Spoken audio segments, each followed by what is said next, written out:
안녕하세요. 여기는 혜민서고요. 저는 혜민입니다. 다들 잘 지내고 계시죠? 오늘은 지난 Q&A 영상에서 제가 답변을 하지 않고 넘어간 질문이 한 가지 있었죠. 바로 인생 작가와 인생 책이 궁금해요 라는 질문에 답을 하는 영상을 찍어보려고 합니다. 사실 이 질문을 받고 많이 고민을 해봤는데요. 아직까지는 이 사람이 내 인생 작가야, 이게 내 인생 책이야 라고 자신있게 소개를 해드릴 만큼 많은 양의 독서를 하지는 못했다는 생각이 들더라고요. 그치만 또 질문을 해주셨으니까 그냥 넘어가고 싶지는 않아서 어떻게 답변을 해드리면 좋을까 고민을 하다가 이번 영상을 기획해봤습니다. 바로 2022년에 제가 가장 많은 책을 읽은 작가님 두 분과 그분들의 책을 소개해드리려고 하는데요. 최소한 작년에 저를 기준으로 했을 때는 이분들이 인생 작가 그리고 인생 책이라고 할 수도 있을 것 같습니다. 영상은 국내 편과 해외 편으로 각각 한 편씩 제작을 해볼 예정인데요. 오늘은 먼저 국내 작가님부터 소개를 해드려보도록 하겠습니다.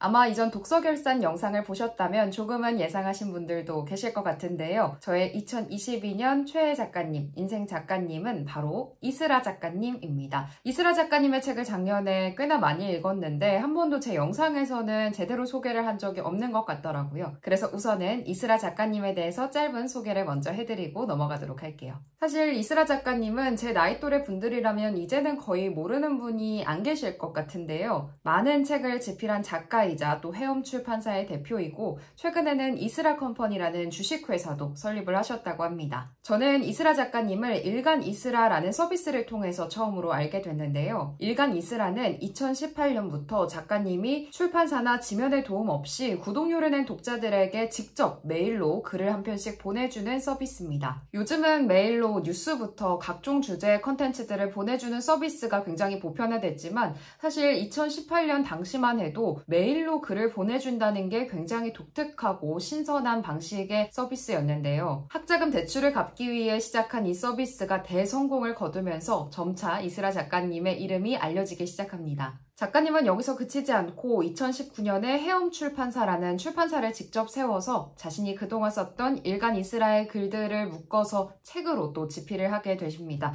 바로 그 책이 이 책인데요.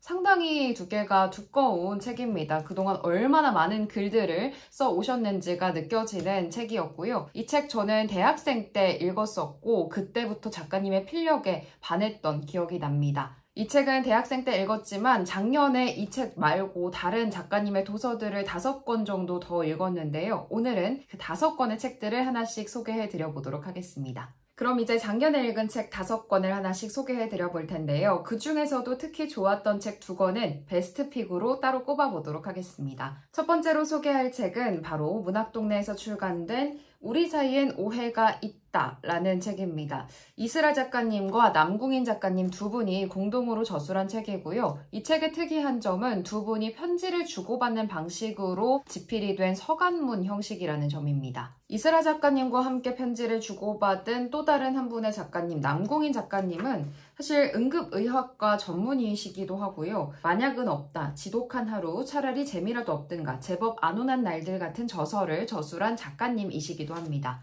그러니까 이 두 작가님은 에세이스트라는 공통점 외에는 살아온 환경도, 나이도, 직업도, 성별도 모두 다른데요. 이렇게 공통점보다 차이점이 많은 두 사람이 긴 시간 편지를 서로 주고받으면서 점차 서로에 대한 오해를 풀고 이해의 폭을 넓혀나가면서 우정을 쌓아나가는 과정을 그린 책이라고 볼 수가 있겠습니다. 여러분도 그런 경험 있지 않으신가요? 만나는 사람에 따라서 내가 쓰는 말투나 아니면 이야기하는 주제가 달라지는 그런 경험이요. 저 같은 경우에도 개인적으로 누구를 만나는지에 따라서 저의 그런 것들이 좀 바뀌는 것 같은데요. 편지도 비슷한 것 같더라고요. 누구와 편지를 주고받는지가 굉장히 중요한데 사실 저는 이슬아 작가님이 홀로 긴 호흡을 가지고 쓰신 글들만 읽다가 이렇게 남궁인 작가님이라는 한 사람을 상정하고 쓴 글을 보니까 또 새로운 면모들이 좀 보였던 것 같아요. 때로는 짓궂게 장난을 치기도 하고 또 어떨 때는 굉장히 사려 깊게 상대방을 이해해가는 모습이 담겨 있어서 그 점이 굉장히 흥미로웠고요. 또 남궁인 작가님의 글은 이 책을 통해서 처음으로 읽게 됐는데 이 작가님의 다른 저서들이 궁금해지는 책이기도 했습니다. 그리고 무엇보다 두 사람이 번갈아서 쓴 책이기 때문에 다른 책들보다 루즈함도 덜하다는 게 또 이 책의 매력인 것 같은데요. 평소에 이 두 작가님에게 관심이 있었던 독자분들이라면 또 작가님들의 새로운 면모를 발견할 수 있는 그런 보물 같은 책이라고 생각합니다. 그리고 두 번째 책은 문학동네에서 출간된 부지런한 사랑입니다. 이 책은 저의 첫 번째 베스트 픽으로도 꼽을 수 있겠는데요. 이스라 작가님의 단독 에세이집이긴 하지만 사실 단독이라고 말하기엔 책 중간중간에 다른 사람들이 쓴 글이 삽입이 되어 있습니다. 그런 점에서 또 다른 에세이와는 사뭇 다른 독특한 지점이 있는 책이라고 볼 수가 있을 텐데요. 이 책은 이스라 작가님이 지금처럼 연재 노동자이자 또 출판사 대표로 살기 전에 수년간 글쓰기 교사로 일했던 경험을 바탕으로 만든 책입니다. 그래서 책 중간에 아이들이 쓴 원고가 손글씨 그대로 삽입이 되어 있는 건데요. 이스라 작가님은 처음에는 아파트 단지를 직접 돌면서 전단지를 붙여가며 학생들을 모았다고 합니다. 그러다가 하나둘씩 학생들이 늘어나서 어린 아이들부터 청소년 그리고 성인들까지 다양한 사람들을 대상으로 글쓰기를 가르치게 되는데요. 글쓰기 교사로 일하며 가르치고 배운 것들을 글어 모아서 만든 책이 바로 이 부지런한 사랑입니다. 저는 이 책을 한 줄로 압축하자면 이렇게 말할 수 있을 것 같아요. 아이들의 순수함과 이스라 작가의 통찰이 만나서 거대한 뭉클함을 선사하는 책이다. 물론 아이들이 아니라 성인들의 글이 소개된 부분도 감동적이었지만 이 책의 앞부분에 소개된 어린이 그리고 청소년들의 글과 그 글을 대하는 작가님의 태도가 굉장히 인상적이었습니다. 좋은 글쓰기 선생님을 만나면 평범한 아이들 한 명 한 명이 다 시인이고 작가가 될 수 있구나라는 깨달음을 얻을 수 있었던 책이었고요. 아이들의 천진난만하고 엉뚱한 글들이 이스라 작가님의 시선을 통과하니 정말 고요하게 빛나는 보석 같은 글들이 된다는 걸 눈으로 목격한 책이었습니다. 또 글쓰기 자체에 대한 이스라 작가님의 철학을 엿볼 수 있다는 점도 이 책의 매력이었는데요. 이스라 작가님이 직접 가르친 제자들과의 에피소드뿐만 아니라 이스라 작가님에게 가르침을 주신 스승들의 이야기도 함께 녹아 있었습니다.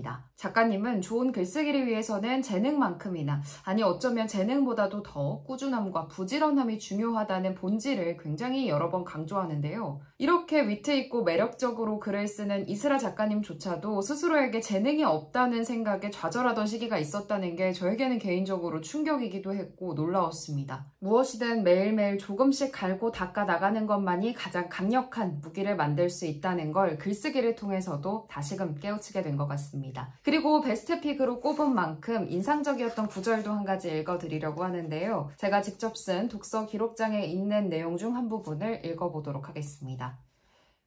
글쓰기는 게으르고 이기적인 우리를 결코 가만히 두지 않았다.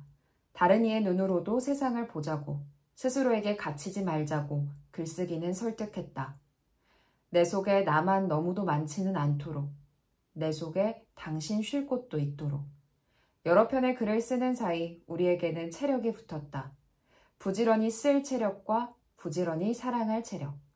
이 부드러운 체력이 우리들 자신뿐 아니라 세계를 수호한다고 나는 믿는다. 두 번째 책 부지런한 사랑이었습니다.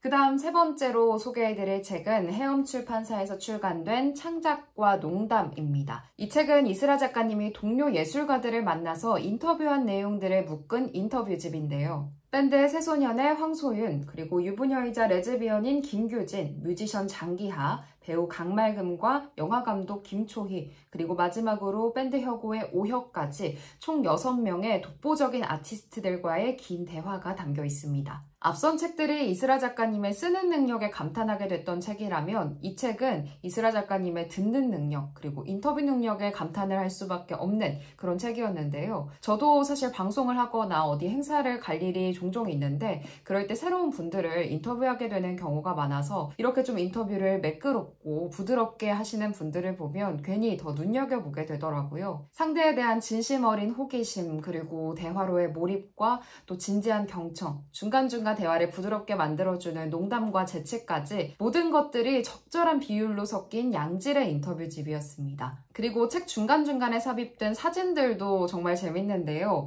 빈티지한 느낌이 물씬 나는 요즘 말로 약간 힙한 그런 사진들이 중간중간에 삽입이 되어 있어서 보는 재미가 또 쏠쏠합니다. 예를 들면 이런 사진인데요. 이런 사진들을 보고 있으면 뭔가 인터뷰 당시의 공기나 분위기 같은 것들이 고스란히 전달되는 느낌이 들더라고요. 개인적으로 황소윤, 장기하, 오혁 이 세 아티스트 분들은 제가 평소에도 음악을 즐겨 듣는 분들이라서 반갑게 이 책을 집어들게 됐던 것 같고요. 얼핏 이름만 들어보고 잘 몰랐던 김규진, 강말금, 김초희 이 세 분의 아티스트 분들은 이 책을 통해서 처음으로 좀 자세히 이야기들을 알 수가 있었는데 각자의 세계에서 멋진 족적을 남기고 계신 분들을 소개받는 느낌이라서 또 좋았습니다. 세 번째 책, 창작과 농담이었습니다.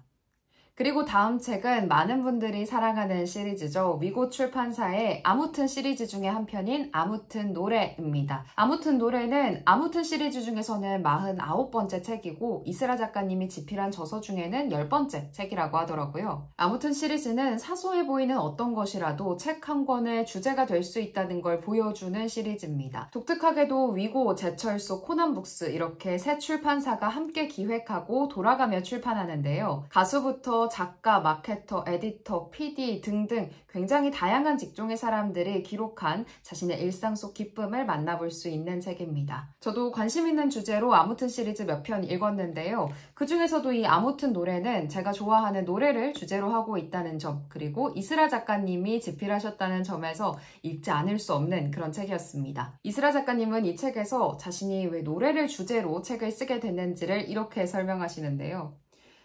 노래방을 장악해보지도 않은 내가 왜 노래에 관한 책을 쓰는가? 생각해보면 몹시 자연스러운 일이다. 김연아가 피겨스케이팅에 관한 글을 쓰지 않고, 우사인 볼트가 육성에 관한 글을 쓰지 않고, 우리 엄마 보키가 요리에 관한 글을 쓰지 않듯 가왕들은 노래에 관한 글을 쓰지 않는다. 그들은 그저 자신이 잘하는 것을 잘하느라 바쁘다. 작가들은 예외다. 작가들은 글에 대한 글을 토할 정도로 많이 쓴다. 애매하게 탁월한 사람은 더 탁월한 사람을 구경하고 감탄하며 생의 대부분을 보낸다. 가왕들은 마치 익숙한 차를 몰고 여러 번 지나본 길을 달리듯 노래한다. 아주 좁고 가파른 골목에서도 차로 벽을 긁는 실수 따위 하지 않는다. 그들은 차폭을 정확히 인지한 운전자처럼 두려움 없이 다음 소절로 힘차게 나아간다. 이 시리즈 특성상 부담 없는 분량의 글들이 쭉 실려있기 때문에 평소에 이스라 작가님의 글 스타일이 궁금하셨던 분들이나 저처럼 노래라는 주제에 관해 관심이 있는 분들은 이 책 한 번씩 읽어보시면 좋을 것 같습니다. 네 번째 책, 아무튼 노래였습니다. 이제 마지막 책입니다. 마지막 책은 이스라 작가님의 첫 장편 소설로 큰 화제를 모았던 책이죠. 가녀장의 시대입니다. 저희 두 번째 베스트픽이기도 한데요. 평소에 이스라 작가님의 에세이 글들을 좋아했던 터라 작가님이 소설을 내셨다는 소식에 바로 읽어본 책이었습니다. 아니 에세이도 잘 써, 인터뷰도 잘해, 근데 심지어 소설까지 잘 쓰시네 라면서 또 한 번 감탄을 할 수밖에 없는 책이었습니다. 제가 이 소설을 읽고 작년 독서 기록장에 써두었던 코멘트를 잠시 읽어드리면요. 픽션과 논픽션의 경계를 넘나들며 소설은 낯설고도 익숙한 가녀장의 세계로 독자를 안내한다.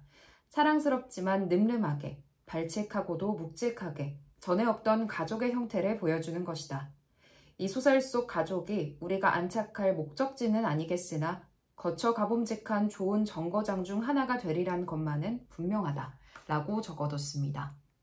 이 글에서도 알 수 있듯이 이 소설은 가부장제를 마냥 혁파하자라는 식으로 진행되지도 않고요. 그렇다고 가부장제를 마냥 풍자하기만 하는 내용도 아닙니다. 이 소설 속 주인공인 스라는 글쓰기로 가세를 일으킨 뒤에 집안의 경제권과 주권을 잡게 되는데요. 스라와 그의 가족들이 겪는 크고 작은 에피소드들을 묶은 일종의 시트콤 같은 그런 장편 소설입니다. 어디서부터 어디까지가 작가님의 실제 이야기이고 또 어디서부터가 각색과 창작인지 독자들은 알 수 없지만 적어도 저에게 이 소설의 가족들의 모습은 정말 아름답고 사랑스럽게 느껴졌습니다. 가족이라는 이름으로 지워진 노동에 대해서 정당하게 대가를 지급하는 가녀장의 모습, 그리고 자신이 잘못을 저지른 게 있다면 또 철저하게 반성을 하면서 끊임없이 다음 단계로 나아가려는 모습 자체가 굉장히 귀하다고 느껴졌거든요. 그리고 얼마 전에 기사를 보다가 제가 좋아하는 이 책이 드라마로 제작된다는 소식이 들리더라고요. 원작자인 이스라 작가님이 직접 극본 집필에도 참여를 하신다고 하는데 그 어디에서도 본 적 없는 매력적인 드라마가 탄생하지 않을까 싶습니다.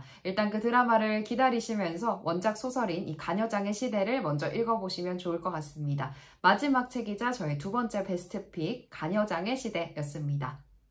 이렇게 해서 오늘은 2022년에 제가 가장 많은 저서를 읽은 국내 작가님에 대해 소개를 해드려 봤는데요. 여러 명의 작가님들의 책을 번갈아 읽는 것도 좋지만 한 작가님이 마음에 든다면 그분의 저서를 쭉 읽어보는 것도 참 매력이 쏠쏠한 독서인 것 같아요. 작년 저의 독서 생활에서 정말 많은 부분을 차지했고 앞으로도 차지할 이스라 작가님에 대해 이야기 나눠보면서 저도 다시금 작가님의 다른 책들을 읽어보고 싶어졌습니다. 해외 작가편도 많은 기대 부탁드리겠고요. 혹시 오늘 제가 소개해드리지 않은 이스라 작가님의 다른 저서, 재밌는 책 있다면 저에게 추천해주셔도 좋고 또 다른 인생 작가님, 여러분의 인생 작가님에 대한 이야기들도 댓글에 많이 남겨주시면 저도 함께 참고해서 독서를 해나가 보도록 하겠습니다. 그럼 오늘 영상도 끝까지 시청해주셔서 감사드리고요. 저는 다음 영상으로 돌아오도록 하겠습니다. 고맙습니다.